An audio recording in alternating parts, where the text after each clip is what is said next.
Shalom, Laha Alahayim, peace to the gods, Nawathan, Kol Haloyam La Yahweh, Bahasham Yahushai, Bahasham Ruha Hakudash. Salaki, giving all praises to Yahweh. In the name Yahweh Shai, in the name of the Holy Spirit, double honors unto the elder apostles, the elder bishops, and the head elders of all the camps of Great Millstone GMS who do well. Salutations to the hopeful elect scattered abroad. It's your brother Tazapanya, back at it again with a quick hit spiritual commentary through the spirit and power of Yahweh Bashem Yahweh Shai. Adawan Ratizah, Lord willing, you are edified. Okay. The topic I have is rightly dividing the word of truth, which I am paraphrasing a scripture in Timothy. Okay. Because I forgot the dude's name, but he was an ex-football player that so-called came into the truth, but he's calling on the name of Yahuwah, which is false. He's going into the book of Jubilees, Enoch, and so on, which we do not go into, which because it contradicts the actual Bible, all right, of the Old Testament, the Torah, Tanakh, the Apocrypha, and the New Testament. And he goes all the way deep, 2 deep, 3 deep into the gematria, numerology, all right, rather than prophesying. You see what I'm saying? I've yet to hear him talk about the mark of the beast, but whatever. He on Instagram, scripted world, and whatever. And the main thing that I'm bringing this up because I think he's one of those that only believe that only black people are the children of Israel, which is completely false, and it has been dismantled by the prophets of Great Millstone for a long period of time. So he was showing this little TikTok of what he recorded on the Rock Newman show. I used to watch this back when I first woke up. Okay. And this so-called scholar here is trying to eviscerate the slavery that was done of the Native Americans in America and trying to cause dissension and division amongst the tribes. Now, the Moors, who were black people who came over here, who worked with Edomites, they had slaves. In West Africa, all right, your what kingdom was that? Your Dahomey, even the Ashanti, and other various so-called tribes or clans amongst the tribe of Judah had slaves of their own people. We have to understand that slavery is part of the scriptures.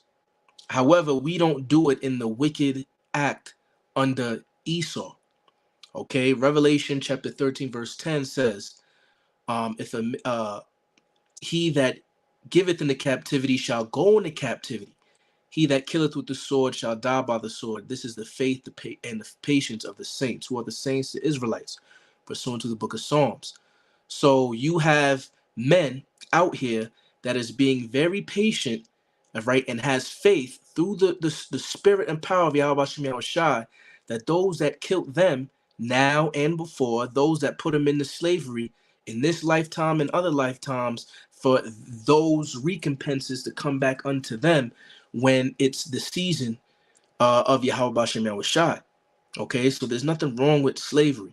We just don't do it in the Edomite wickedness that he is encompassed of.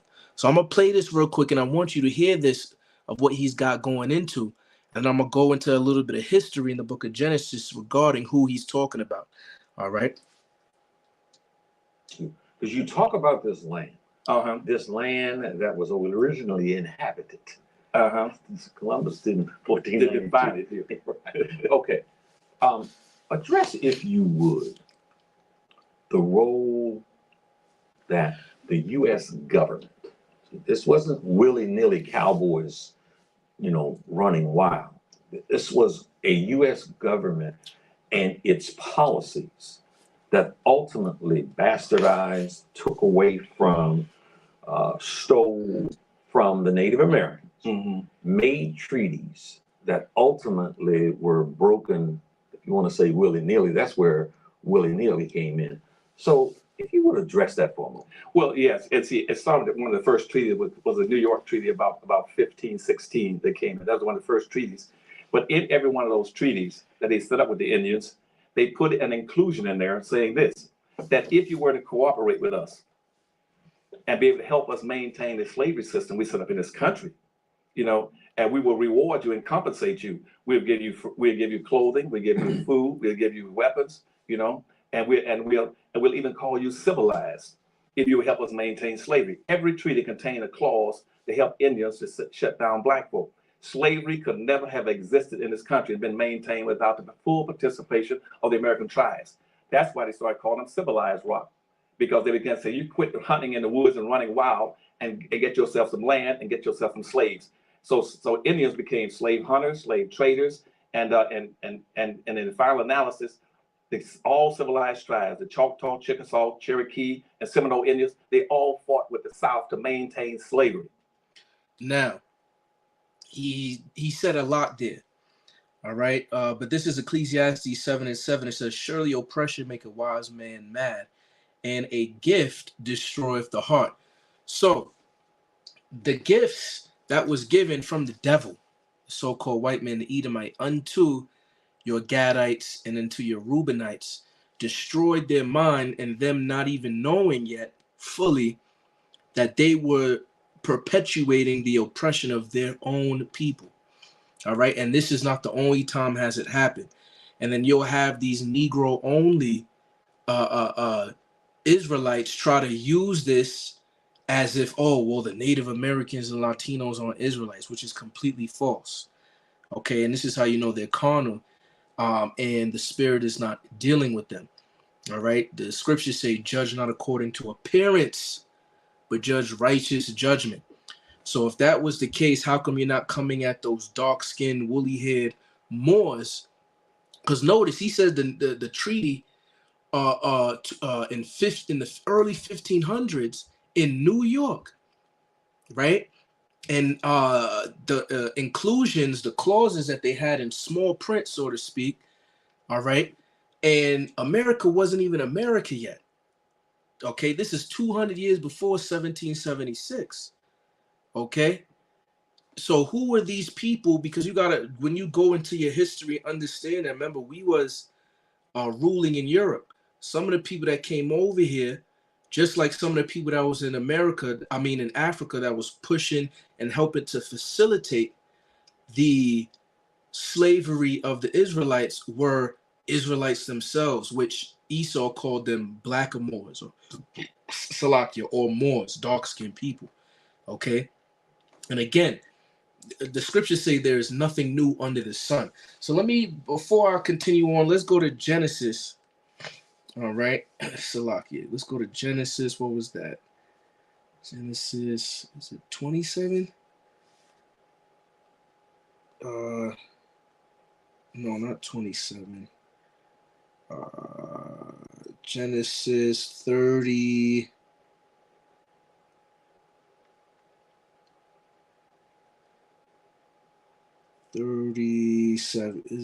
Genesis 37. And we're going to start at verse I'm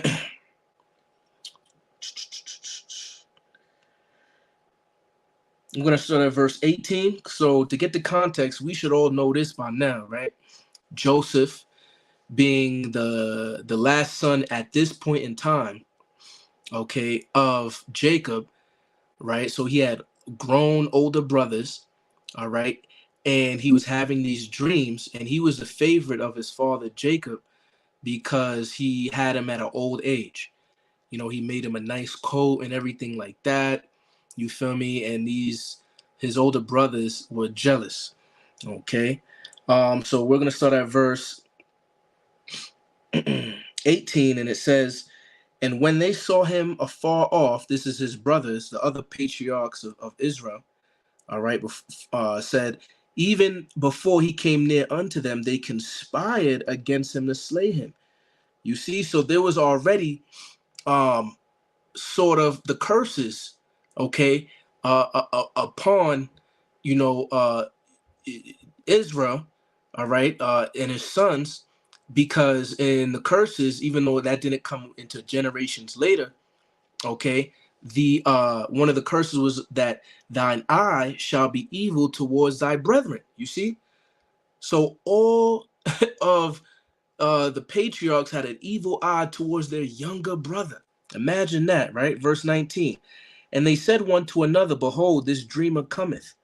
Come now, therefore, and let us slay him. They wanted to kill their own brother, the son of their mother and father, of their father. They had different mothers, and which shows you Jacob had multiple wives.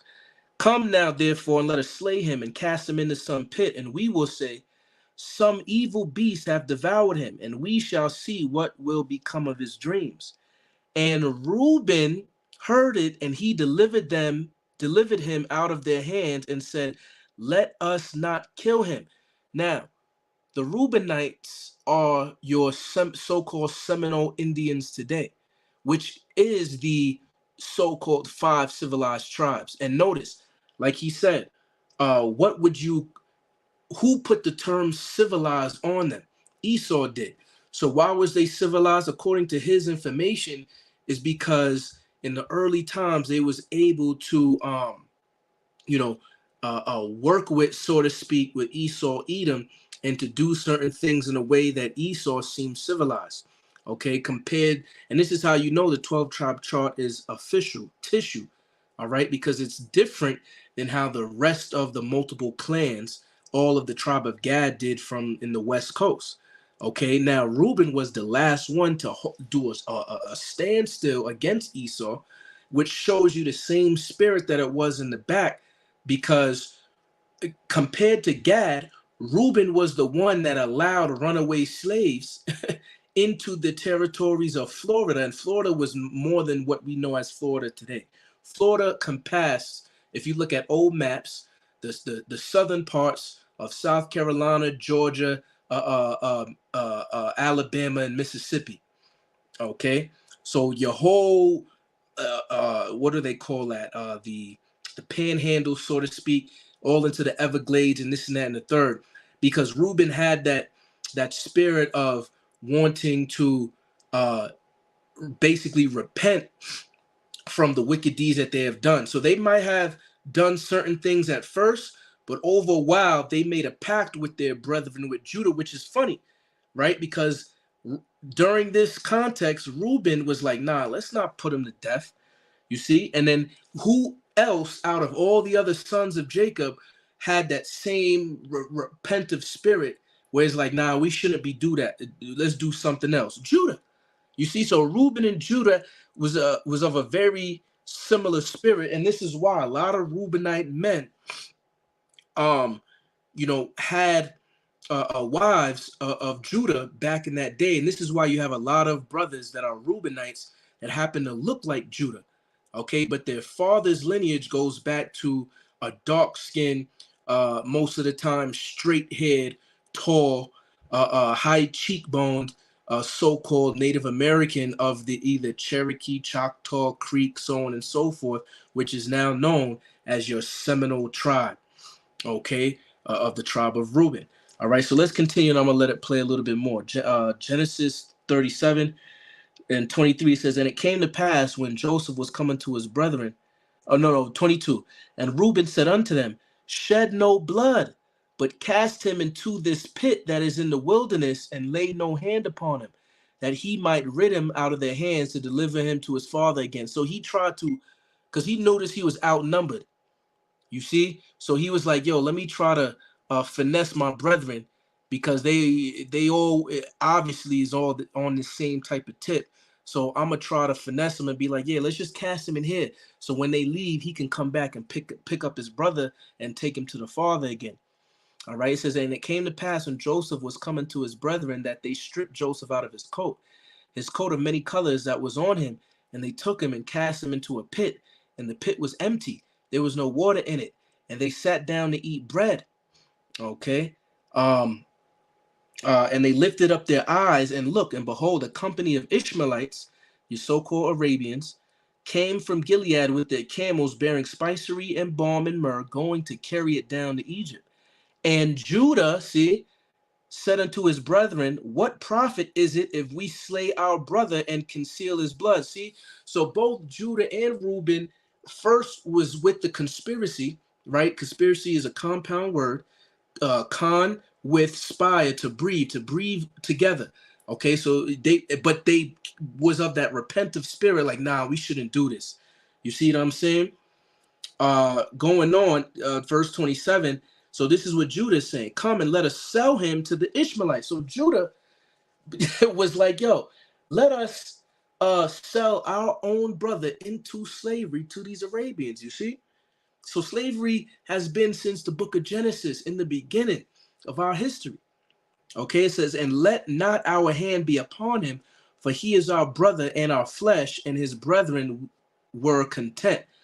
You see? So, Judah didn't want the blood to be on their hands, so he eventually was like, yo, in order for blood not to be on our hands, let's just sell him into slavery. Not knowing that man's goings is of the Lord, and the Most High did this to save all of the Israelites when the famine came upon that land. But now let's continue on this and listen to what he says. So I'm going to let this play, going back a little bit.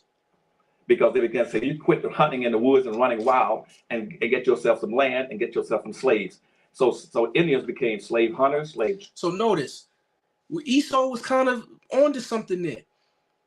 Instead of doing, how would I say, idolatry in the woods, so to speak, having land, all right, and creating civilization and having slaves is part of being civilized. And it just so happens that in the kingdom, we're going to get the land that is promised unto Abraham, Isaac, and Jacob, and we're going to have slaves, you see? But it's going to be all righteous. So Esau was up to something there. You see what I'm saying? Part of being civilized, being of a higher kingdom mentality, is having land and having slaves. Don't let that go over your head. Traders, and in the final analysis, all civilized tribes, the Choctaw, Chickasaw, Cherokee, and Seminole Indians, they all fought with the South to maintain slavery. And so therefore, and they got benefits from it. And that led to, going back to the earlier question you asked me about reparations. And even after the Civil War ended, the Choctaw and Chickasaw were still holding about 12 or 15,000 slaves, even after the Civil War ended. The United States government sent in troops saying, you got to get rid of this slavery and set black folk free. And they set up what's called the 1866 Indian Treaties with these 5 civilized tribes, which says that black people in this country must not only turn them loose, they must get benefits. They must get forms of reparations. Going back to your earlier question, you must first of all set them free. 2, you must give them an option, and this is for all black freedmen and all black who live in the Indian territory and all black Indians. You must set them free, allow them to have membership in the tribe. You must give them, let them have access to all the resources on the reservation. You must let them also be tax exempt. You must let them have free education. You must also let them be able to give them $150 in cash. You must give them 160 acres of land. And in present day time, those black Indians under the 1866 treaty should be getting, they could also hold gambling casinos. Now, this country has never carried out the full mandates, but yet we're still honoring it for Indians. Right now, all the benefits that Indians are getting in this country are getting it from the 1866 Indian Treaty, because they took up arms against the United States in the Civil War. They wiped out all previous treaties. Now, every year in the White House, we get about 560-some white Indian chiefs, which in history they call $5 Indians, because 90% of the people call themselves Indians nowadays are not really Indians. Those are whites passing as Indians, because they paid $5 to the Dawes Commission to get their name on the Dawes roll so they can get all these advantages. But every year they get invited to the White House. And every year they got an approximate $3.5 billion every year, even as Obama's been in office. They got money into the Federal Indian Bureau. Now, see, if you would talk about reparations, black folks have been getting all this money all these years too. But they got shut out because the Indians in 1938, they sent a letter to the Department of Bureau of Indian Affairs saying, how do we shut black folk down and make sure they never get any reparations? And that letter. So as you can see, through a lot of confusion, through a lot of unrighteous decrees written by Esau, okay, you got to remember Psalms 83. Let's get that real quick. All right, let's go to the book of Psalms. Chapter 83. And verse 3, it says, they have taken crafty counsel against thy people and consulted against thine hidden ones. They have said, come and let us cut them off from being a nation, that the name of Israel may be no more in remembrance. See, so Esau went into, what is it? Roughly paraphrasing here. They made a diligent search to make sure that a bunch of confusion, all right, was with who is who in these day and age. This is why all these socio-political constructs came about. You calling yourselves black, brown, red, yellow, whatever it may be. You see what I'm saying? Calling yourselves of a country and not your nationality. You see? And so on and so forth. Okay? So when we understand that, like he said, see, the devil has planted his seed. You feel me? So notice how he said the $5 Indians. We know about all of that history, okay? And we also know about the history where they made them right before the Trail of Tears, right, to go into them barren lands in Oklahoma and other places. They was like, yo, you can either transfer your registry of who you are as Indian to colored. You see? So this is why there's a lot of people who are claiming to be of, whether it be Judah or whatever, is really of Gad and Reuben. And we can't forget that there has been at least 500 years of miscegenation, all right, of the Southern Kingdom tribes, specifically Judah, with Gad and Reuben, man. Okay? So this thing is spiritual. So, yeah, there was slavery amongst Gad or Reuben with their own people, which I've shown you. Nothing's new under the sun in the book of Genesis. All right. Okay. But also before the 1500s in West Africa, the Southern Kingdom was doing it to themselves in the Southern Kingdom. Okay. So, one putting one into slavery, understanding the historical context, is not disannul the fact of who is an Israelite or who is not an Israelite.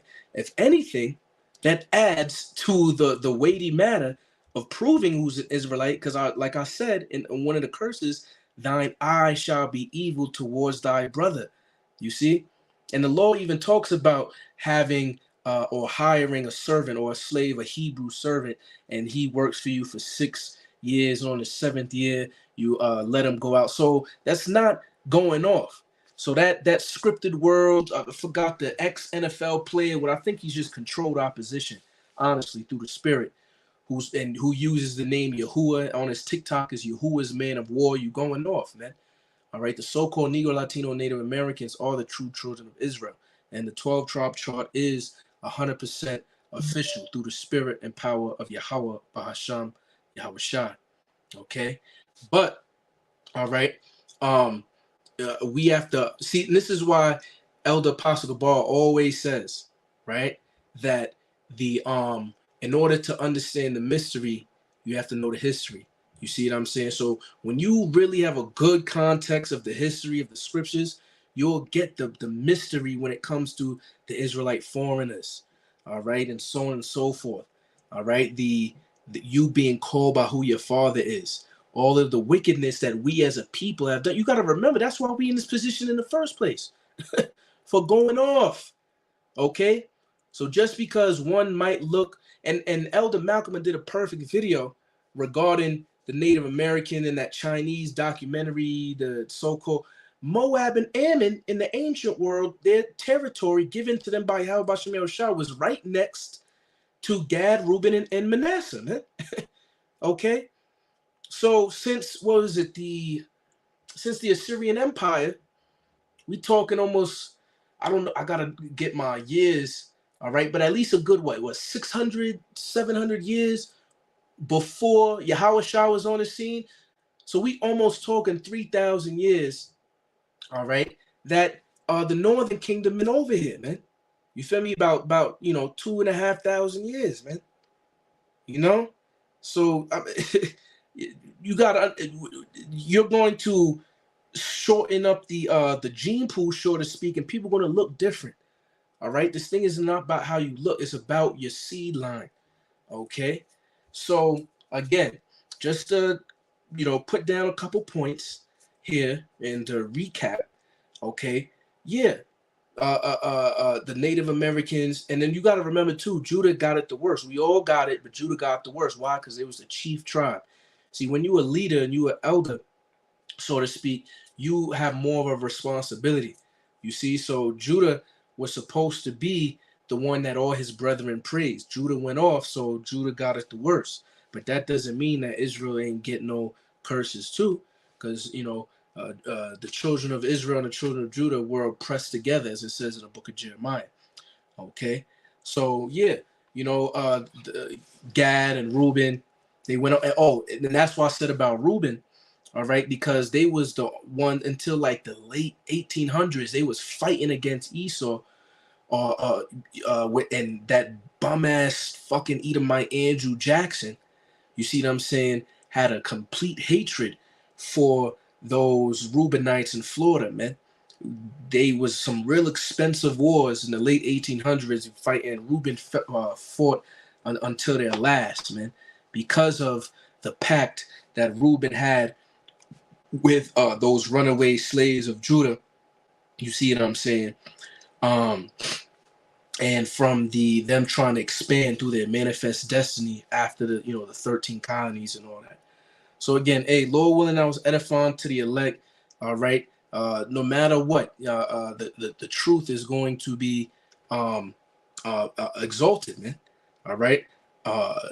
2 Timothy 2:15. Study to show thyself approved, a workman, rightly dividing the word of truth, that needeth not to be ashamed. Roughly paraphrasing. Okay, so we gotta rightly divide this thing. All right. All 12 tribes is not so-called Negroes, man. Period. Point blank. Okay. So with that, man, call hello, Yahweh Shem Yahweh Shai. Until the next time, shalom.